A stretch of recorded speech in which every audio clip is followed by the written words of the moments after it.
자, 1제부터 봅니다. 자, 의 보시게 되면 범죄수가 한 개인 것을 일죄라고 하는데요. 여기에는 본래적 의미 일죄, 법적 용합, 포괄일죄가 있다. 자, 노트를 다시 한번 펴봅니다. 노트 82페이지. 자, 일죄가 있다 그랬죠? 일죄는 단순 일죄, 이것을 본래적 의미 일죄라고 하는 거예요. 법적 용합, 포괄일죄. 말씀드렸듯이 각각의 판례를 중심으로 해서 봐두시면 됩니다. 자, 그럼 다시 교재를 와보시면 법적 용합부터 볼게요. 자, 법적 용합은 한 개 또는 수개의 행위가 외관상 수개의 것처럼 보이지만 실제로는 한 구성 요건이 다른 구성 요건을 배척하기 때문에 단순 일죄가 되는 것을 말한다. 뭔 말인지 잘 모르겠죠? 그 다음에 밑에 예들을 보시면 이제 쉽게 알 수가 있습니다. 다시 올라가서 법적 용합은 외관상으로만 수개로 보일 뿐 실제로는 일죄인 점에서 다음 시간에 배우는 상상적 경합이나 실제 경합과 구별됩니다. 자, 판례 볼게요. 판례 별표. 이 판례 무지 많이 출제가 됩니다. 자, 상상적 경합은 뭐뭐를 말하고 법적 경합은 뭐뭐를 말하는데, 자, 마지막 줄. 실질적으로 일죄냐 수죄냐라고 하는 것은 빨간색으로 구성요건적 평가, 보호법의 글 고찰해서 일죄냐 수죄냐를 판단한다는 것입니다. 자, 종류를 볼게요. 첫 번째 특별관계입니다. 자, 두 번째 줄 보시게 되면 특별법은 일반법에 우선하는 거예요. 자, 무슨 얘기냐? 밑에 내용 볼게요. 자, 1번, 2번, 3번 나와 있는데 시험에 제일 잘 나오는 것은 3번이 제일 출제가 잘 됩니다. 먼저 1번, 기본적 요건과 가중적, 감경적 요건과 기본적 요건과의 관계. 자, 우리가 전속살해죄 있죠? 전속살해죄는 전속살인죄만 되는 거죠. 보통살인이 되는 것이 아니고, 그렇죠? 전속살인죄는 보통살인죄 특별관계에 있기 때문에 아버지를 죽이게 되면 전속살인죄만 되는 것이지 별도로 보통살인죄는 안 되는 거예요. 영아살인죄 역시 마찬가지로 보통살인죄에 대해서 특별관계에 있다는 것입니다. 자, 밑에 결합범 뭐 봐두시고요. 강간죄는 폭행협박하고 간음이 합쳐진 거잖아요. 그렇기 때문에 강간죄가 성립할 때는 별도로 폭행협박이 성립을 하지 않게 됩니다. 아시겠죠? 이것은 저 강간죄 할 때 판례가 나와 있습니다. 자, 중요한 것은 그 3번인데요. 이 특별법과 일반법과의 관계입니다. 특별형법과 일반형법과의 관계일 때 그때는 특별형법만 적용되는 것이고 일반형법은 적용되지 않습니다. 그래서 폭처법, 특가법, 성폭력처벌법이 적용될 때는 이 앞에 있는 죄들만 성립하게 되는 것이지 일반법인 형법은 적용되지 않는다. 자, 여기서 노트 한번 펴볼게요. 자, 노트를 다시 82페이지 펴보시게 되면, 자, 지금 방금 배웠죠? 특별형법과 일반형법과의 관계인데 특별형법이 성립을 할 때는 일반법은 배제가 된다. 그쵸? 자, 조심할 것이 하나 있습니다. 이 특별형법이 아니라 행정법규일 땐 좀 달라요. 행정법규. 행정법규와 일반형법과의 관계에 있어서는 그때는 어느 하나가 어느 하나를 특별하는 관계에 있는 것이 아닙니다. 그때는 죄가 각각 성립하게 되는 것이다는 거예요. 자, 그러면 행정법규에는 어떤 법들이 있을까 한번 보겠습니다. 공선법, 공직선거 및 선거부정 방지법 말합니다. 도로교통법, 정자법, 자동차관리법 등등등등등등 이런 것들이 모두 다 뭐예요? 행정법규에 해당하는 겁니다. 이러한 행정법규와 일반형법과의 관계에 있어서는 죄가 각각 성립하는 것이고 만약에 행위가 한 개라면 상경될 것이고 행위가 수개가 되면 실경될 겁니다. 이게 중요한 게 아니라 죄는 각각 된다는 게 중요한 거예요. 이 판례가 중요한 겁니다. 그럼 다시 한번 와보시면 자, 먼저 이 판례부터 먼저 볼게요.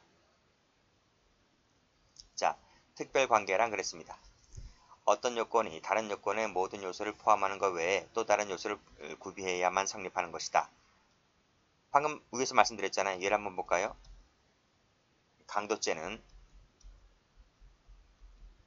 폭행, 협박, 플러스 절취가 합쳐진 거잖아요. 그렇죠?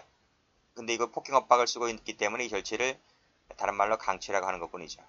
맞잖아요? 그러면 강도죄 한번 그려볼까요? 이게 강도라면요.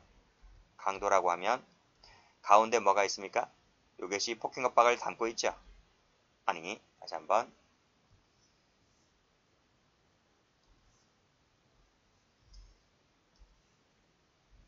이렇게 있다면 폭행, 협박 플러스 절취가 담고 있죠. 그렇죠? 그랬을 때 이 특별관계가 강도가 특별관계잖아요. 그쵸? 그래서 어떤 요건이 다른 요건을 모두 포함한다는 거예요. 그래, 강도는 절도를 포함하고 있잖아요. 포함하고 있고 그 외에 뭐가 있어야 돼요? 폭행 협박이 있을 때 이게 강도가 되는 거예요. 그래서 그 어느 요건이 다른 요건을 모두 포함하고 강도가 절도 포함하고 있잖아요. 그 외에 또 다른 요소를 구비해야만 폭행 협박을 구비해야만 성립하는 것이다. 는 것이죠. 따라서 특별관계에 있어서는 특별법의 요건을 충족하는 행위는 당연히 일반법의 요건을 충족하지만 그렇죠? 반대로 일반법의 요건을 충족하는 행위는 특별법의 요건을 충족하지 못한다는 것입니다.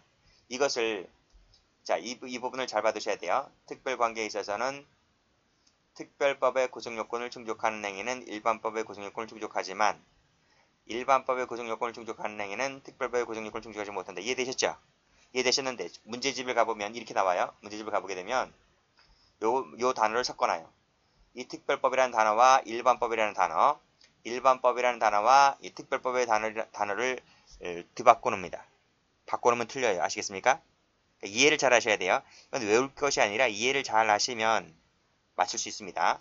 이 판례 출제가 잘 되기 때문에 꼭 좀 기억을 해두시고. 자, 판례 볼게요. 자, 폭행협박으로 강간하면 강간죄만 되죠. 강간죄만 된다. 그리고 폭행협박은 이 강간죄 흡수가 돼버리죠. 그래서 이걸 법조경합이라고 합니다. 그쵸? 이 판례 많이 출제가 되었던 것이고, 자, 역시 마찬가지로 2명 이상이 공동으로 폭행하여 강간했을 때는 역시 강간죄만 됩니다. 역시 폭행협박은 강간죄 흡수가 되는 겁니다. 자, 그 다음 3번은 별로 안 중요한데요. 이 건설산업기본법 제95조라는 것이 있는데요. 동그라미 한번 검은색으로 쳐보세요. 형법상에 나와 있는 입찰방해죄에 대한 특별조항이다. 그래서 건설산업기본법 제95가 적용될 때는 일반법에 해당하는 형법상의 조문은 적용되지 않는다는 것입니다. 아시겠죠? 아직까지 출제가 되진 않았지만 참고로 좀 봐두시고요. 뒤에 비교되는 판례 나올 겁니다. 자, 중요한 것은 그 밑에 1번 판례가 중요하고요. 별표가 되는 것은 다 중요합니다. 먼저 1번 판례. 파란색 한번 들어볼까요? 음주로 인한 특가법 위반죄, 이걸 위험운전치사상죄라고 하는 것인데 이 죄하고 요 도로교통법 위반죄, 줄짝, 요 죄는 입법 취지도 다를 뿐더러 보호법의 적용 영역을 달리하는 완전히 별개의 범죄입니다. 그래서 이 두 가지 죄는 특히 이 도로교통법 위반죄는 특가법상의 위험운전치사상죄에 흡수가 되는 것이 아니에요. 이때는 완전 다른 것이기 때문에 죄가 각각 성립한다는 것입니다. 실체적 경합을 인정했어요. 자, 그 다음 2번부터가 바로 뭐예요? 2번부터가 제가 노트에서 말씀드렸던 이 부분입니다. 이 부분 지금 할 겁니다.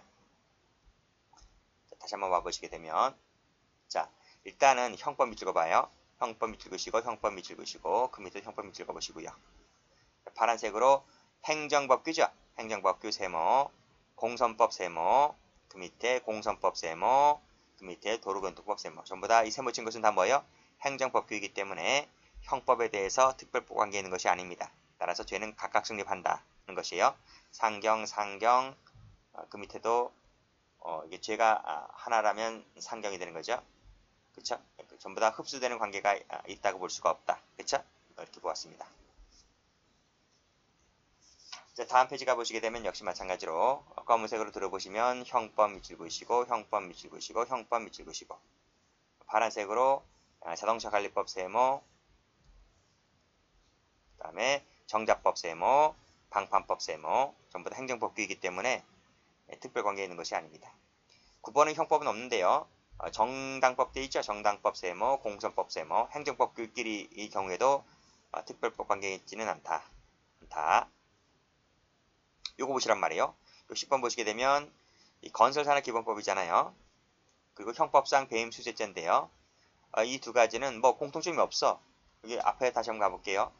앞에만 다시 가보시면 건설산업기본법이라고 하는 것은 건설하는 거죠. 건설하는 거. 입찰하는 거 하는 것은 입찰을 봐서 낙찰이 되어야지 뭐 공사권 따올 거 아닙니까? 그렇죠? 그랬을 때 이 건설산업기본법은 입찰방해죄의 특별 관계라고 볼 수가 있어서 일반법인 형법은 적용되지 않는데 요 3번하고 비교할 것이 그 다음에 나와 있는 이 배임수재죄란 말이죠. 이 배임수재죄와 건설산업기법은 뭐 건설이라고 뭐 어떻게 끼워 맞출 수 있는 부분이 아니잖아요. 그래서 이 건설산업기본법하고 형법상의 배임수요죄는 특별관계에 있는 것이 아니라 제가 완전히 다르는 구성적으로 완전 다르는 별개의 죄다 이렇게 보시면 됩니다. 이거랑 좀 비교하시면 될 것 같아요. 아직 두 가지 판례 모두 다 나오진 않았고요. 나머지 것들이 출제가 또 잘 됩니다. 자, 보충관계 가볼게요. 자, 보충관계라고 하는 것은 읽어봐도 모릅니다. 이 필요 없고, 자, 내용을 보시게 되면 명시적 보충관계라는 것이 있고 묵시적 보충관계라는 게 있습니다. 명시적이라고 하는 것은 형법 조문이 명시적으로 규정해 놓은 것이고요. 묵시적이라고 하는 것은 해석상 인정되는 경우를 말합니다. 자, 첫 번째 형법을 볼게요. 외환유치죄, 여적죄, 모병이적죄, 이적죄라는 것이 적국에 이롭게 하는 죄입니다. 그렇죠? 이런 죄들은 이적죄를 이제 구체화시킨 것인데 그 이적죄라고 하는 것이 형법 조문에 있는 딸랑 몇 가지만 있는 것은 아니거든요. 그 형법 조문을 일일이 적어놓을 수 없으니까 나머지는 몽땅 다 일로 와라. 그래서 이것을 일반 이적죄라 불러요. 그래서 이 일반이라는 단어가 들어가 있는 것은 앞에 열거된 구체화된 죄의 것 외에 더 있으면 퉁 쳐서 전부 다 일로 와라. 그래서 형법이 명시적으로 보충해 놓은 조항이다 하는 것입니다. 현주 건조물 등 방화죄도 있죠. 방화죄를 구체화시킨 거잖아요. 그렇죠? 근데 일반 건조물 방화죄, 일반 물건 방화죄일 때 방화죄 종류도 무지 많거든요. 객체에 따라서. 그래서 형법에 열거되지 아니한 방화죄라고 하면 퉁쳐가지고 건조물이라면 일로 싹 들어와라. 일반 건조물 방화죄. 물건이라면 일로 퉁쳐가지고 일로 다 들어와라. 일반 물건 방화죄. 그래서 이 일반이란 말 들어가 있으면 명시적 보충관계입니다. 자, 해석상 인정되는 경우로서 두 가지가 있는데 불가불적 사전행위라는 것이 있습니다. 그래서 예비 단계에서 착수로 나아가면 미수가 되죠. 미수에서 결과 발생이 일어나게 되면 기수가 돼버리죠. 그래서 진도가 이렇게 예비는 미수의 흡수가 되고 미수는 기수의 흡수가 되고 이렇게 됩니다. 그렇죠?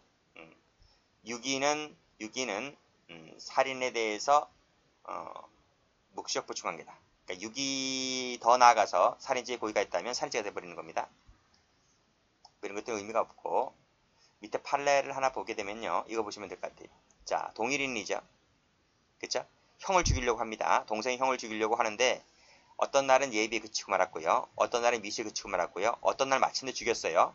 그러면 지금 대상이 한 명이기 때문에 죄가 각각 성립하는 것이 아니고 경합범이 되는 것이 아니라 한 사람이기 때문에 그것은 포괄해서 한 개의 살인 기수죄다. 이렇게 보시면 될 것 같아요. 그렇죠? 그래서 경합범이 된다고 하면 틀립니다. 이 죄 세 가지가 각각 성립하고 경합범이 되면 틀려요. 죄는 한 개다 이런 말입니다. 이거 어디서 배운 적이 있는데 우리가 저 예비죄가 보게 되면 뭐가 나와 있어요? 발현 형태설이라고 배운 적 있죠? 그거와 관련된 것입니다. 자, 다시 올라가서 이 침해 방법을 볼게요. 이 침해 방법 2번 체크하시고요. 우리 배운 적 있죠? 부작위범, 그렇죠? 자기범. 그래서 부작위범을 먼저 검토하고 부작위가 부정될 때 안에서 자기범을 검토한다. 그렇게 배운 적 있죠?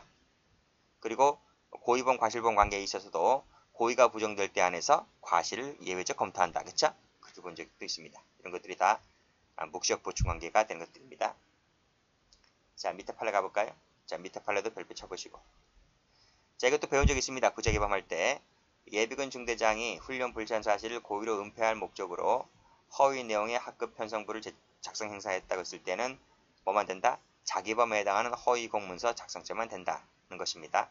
밑에 보시게 되면 직무기죄는 별도로 성립하지 않게 되는 거죠. 자, 흡수관계를 볼게요. 역시 의의는 보지 마시고 밑에 종류를 바로 갈게요. 첫 번째 불가불적 수반행위가 있는데 이거 체크하시고. 무슨 얘기냐?